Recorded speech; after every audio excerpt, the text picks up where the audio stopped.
Let's get rolling. Glasses in session on a Wednesday. We go to the Glasser guest line, check in with Clayton Sayfie, who joins us from the Wolverine.com. Give Clayton a follow on X at CSayF23. And Clayton, great to have you back on the show, man. It certainly was an interesting year for Michigan last season, right? Didn't start off all that hot, but then those two big wins at the end of the year, beating Ohio State for a fourth straight time, and then beating Alabama in the bowl game as well. So, what's the expectations now heading into this season, right? Off of those two wins, do people now feel like that they have a little bit of momentum heading into this upcoming season?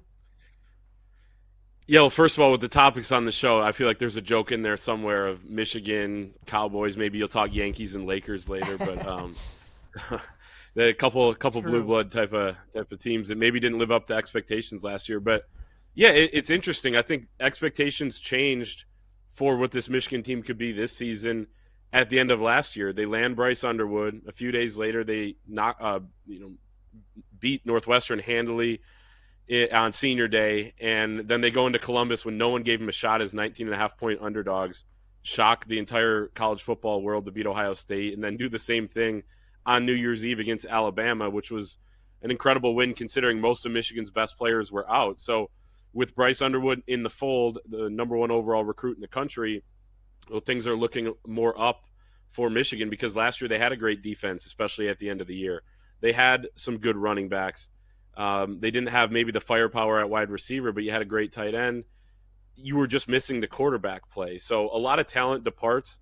Last year's team, you still have a lot to figure out on both sides of the ball in terms of who those guys are going to be and how good they're going to be, stepping into those roles. But if you fix the quarterback play, which at the very least is going to be pretty significantly better than it was a year ago, then I think you have a much better chance of competing for what your goals are, which is, winning the Big Ten. But really more importantly for me in today's college football is making the college football playoff, staying healthy, maybe getting a favorable matchup and seeing how far you can go. I think that most Michigan fans are looking for them to make the playoff this year, maybe at least be a win away from that. And you would call it a pretty okay season. But if you get in and take your shot, I think that people would be pretty happy with that. Yeah, I want to talk about the offense with you, Clayton, because certainly a lot of new faces, new names on that side of the ball. The biggest one, as you mentioned, being Bryce Underwood, the freshman quarterback. And that was really Michigan's problems. The root of their problems last season was they did not have a quarterback, obviously, trying to replace J.J. McCarthy. They just didn't find the answer. They're hoping they have that in Underwood. We won't know how great he is until we play the season and we see him in the games. But from what you've seen in practices, talking to the coaching staff, the players, what have been the initial impressions of Bryce Underwood so far? So far as advertised, although it's sometimes hard to figure out exactly how good freshmen are when they're being talked about or you see them in practice or a drill or something like that, the very limited stuff you get back in the bowl practice last December or in the spring game this past year. He did look pretty good in that, but there were also some freshman mistakes in there, so I think that's to be expected. But, I think the sky's the limit for him as far as, his future as a football player. The big question is, when does he start, scraping the surface of the sky, I guess, so to speak, because they have some big games early in the season, right? You have to go to Oklahoma in week 2, and that's going to be a tough environment. 7:30 p.m. Eastern time, going to be a raucous atmosphere and a tough team to play against. I know Oklahoma hasn't met expectations themselves, but Brent Venables calling their defense. He's been a great defensive coach throughout his career. So that's the first big challenge. Then 2 weeks later, you go at Nebraska. A couple weeks later, you're at USC. It's really hard to travel across multiple time zones in the Big Ten. Teams that in those situations last year went 6-27.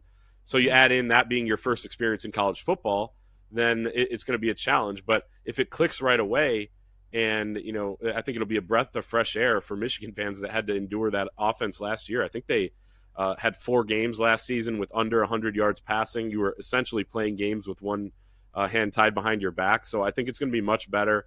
But how much better is going to determine whether this is 8-4 or 10-2, 11-1, type of team. What about the skill position guys? Running back, wide receiver, tight ends. Obviously, no more Donovan Edwards, no more Colston Loveland. They're trying to replace a lot of production. Give us a name or two of some guys maybe you think could emerge this season. I think the running back duo they have, despite losing both of the top two guys from last season, Khalil Mullings and Donovan Edwards, is going to be better than it was a season ago. They bring in Justice Haynes from Alabama, who was kind of a co-starter, 1A, 1B with Jam Miller there last year.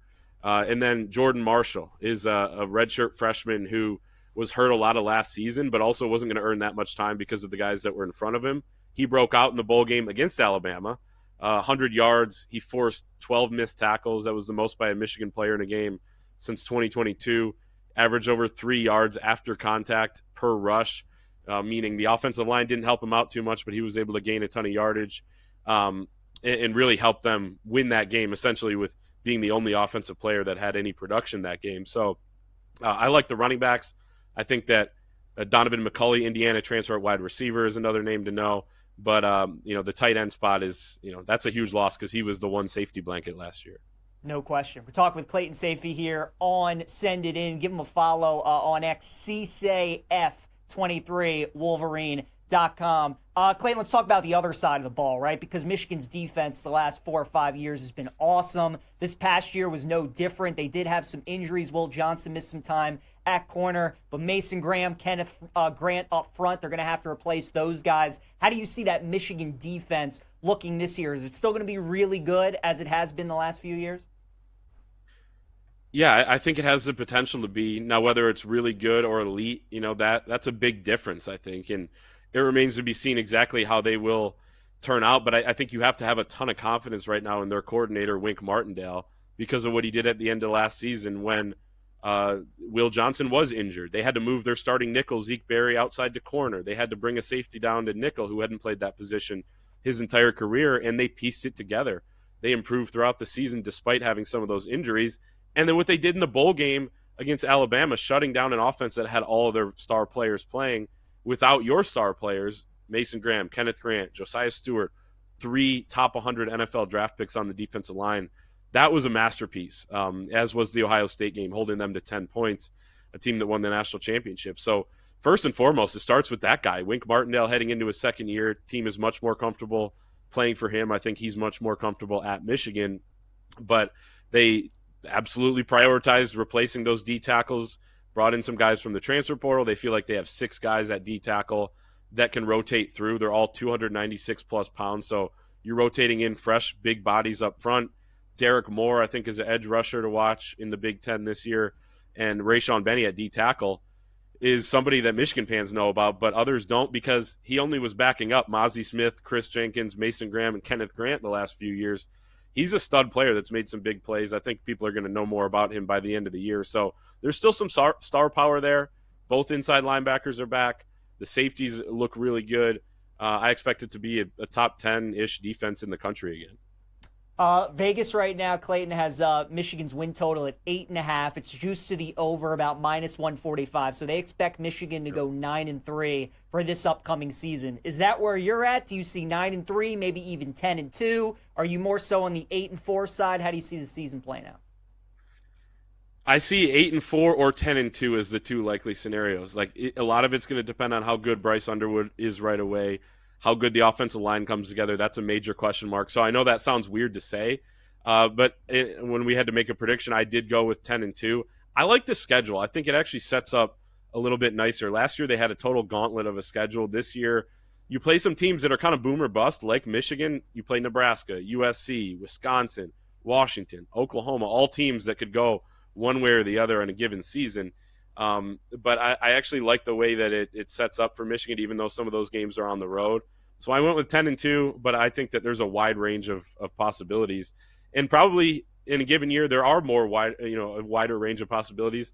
No one thought they'd have 7 regular season wins last year with all the star power that they brought back, but they did. So anything could happen. I hate to say that. It's a cop-out answer, but it's kind of the way it goes right now in college football, especially with the way things are trending with the portal and uncertainty about what teams are, what they aren't. I'm with you, man. I mean, Michigan is going to be an interesting team to watch, obviously, with Underwood, the production they're trying to replace, and how last season went, how they finished, how it's going to look for the Wolverines. Always great having Clayton Sayfie on the show of Wolverine.com. Give him a follow again on X at CSAF23. We'll have him on throughout the season, talking Michigan big games. Clayton, have a great rest of your summer, man. Appreciate the time. Talk again soon.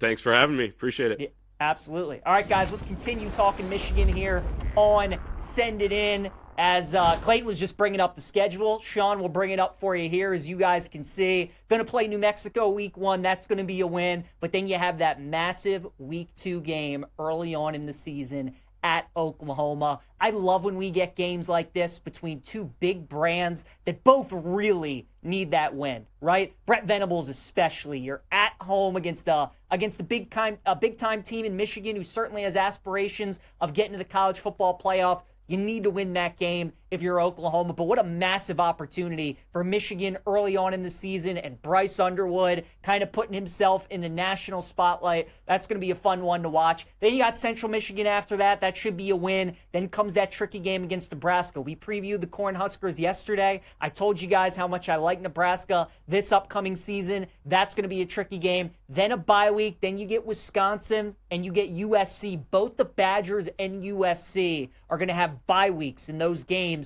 before they take on Michigan. So they're going to get 2 weeks of prep leading up to the game against USC. Obviously, Michigan's coming off a bye against Wisconsin as well, so that should help them. But the fact that USC gets the bye week taking on Michigan, how great of a stat was that Clayton gave out? Teams traveling through multiple time zones, 6-27 last year in the Big Ten. That's certainly going to be a tough game for Michigan to deal with. Keep in mind they lost when they went out to the West Coast last year to take on Washington in Seattle. Speaking of Washington, they get them after the USC game. Then it's the rivalry game against Michigan State in East Lansing, which is never easy. Even when Jim Harbaugh was there, they always struggled against the Spartans. Purdue at home, then a bye week, and then you finish up with Northwestern Maryland before, of course, getting the game against Ohio State. Schedule's interesting. I agree with Clayton. It's not really as difficult as it was certainly last year, right? I mean, last year they had to play Texas. They had to play Oregon. Obviously got Ohio State. This year you avoid Oregon and you avoid Penn State, which is huge, no doubt. You also don't have to play Illinois. You don't have to play Indiana. So you are missing some of the top teams, some of the top projected teams, according to odds makers in the Big Ten. Definitely benefits Michigan. But there is a juicy price on them to go under 8.5 wins for the upcoming season at plus 150. And I'm taking the under on Michigan. I do think they lose that week 2 game against Oklahoma. I think finally they lose to Ohio State after beating them 4 straight years. I think the Buckeyes finally get them this year. And then again, that road trip at USC, I think they're going to stumble there. If they lose those 3 games, USC, if they lose to Ohio State and Oklahoma, which I feel good about, just need one more loss the rest of the way, whether that's against Wisconsin, Nebraska, Michigan State, Washington. I think they're going to drop one of those games. I like fading a team like Michigan with a makeup like Michigan that's obviously trying to replace a lot, but I also think we're overvaluing Michigan just a touch, right? Before those wins against Ohio State and Bama, keep in mind how we kind of all viewed Michigan. I mean, this was a team that was barely going to make a bowl game. This was a team that we didn't think was all that great. They didn't have a quarterback. We were all wondering if Sharon Moore, how many years he was going to last there in Ann Arbor, replacing Jim Harbaugh. But then he wins those 2 games. He beats Ohio State in Columbus as 19.5-point dogs. Then he beats Bama in a bowl game as 16.5-point dogs. Certainly bought himself some breathing room, and now it feels like there's a ton of excitement around this team, and now you have the number 1 overall recruit in Bryce Underwood. I'm just not so sure. I'm not ready to overreact just like that to 2 wins to Michigan. And even though I think Bryce Underwood is certainly going to be a good player, at the end of the day, we don't know. We never know. We never know what these kids are going to look like until we see him out there. Don't quite know if he's going to have the best supporting cast either at wide receiver or tight end. Losing Colston Loveland, as Clayton was saying, that is a big deal. The running backs are definitely going to help. Justice Haynes is a nice pickup at running back. You know Michigan's always going to be solid on the line of scrimmage, both sides of the ball, O-line and D-line. Last year, they had to replace their top 6 offensive linemen. So this year, they're going to be much more experienced. They're going to be much better on that side of the ball. But I think even though the schedule maybe doesn't appear as tricky this year as it does last year, there are certainly still some games they have to navigate. I think it's going to be tough for them. And I honestly just don't love Michigan's coaching staff. I think Sharon Moore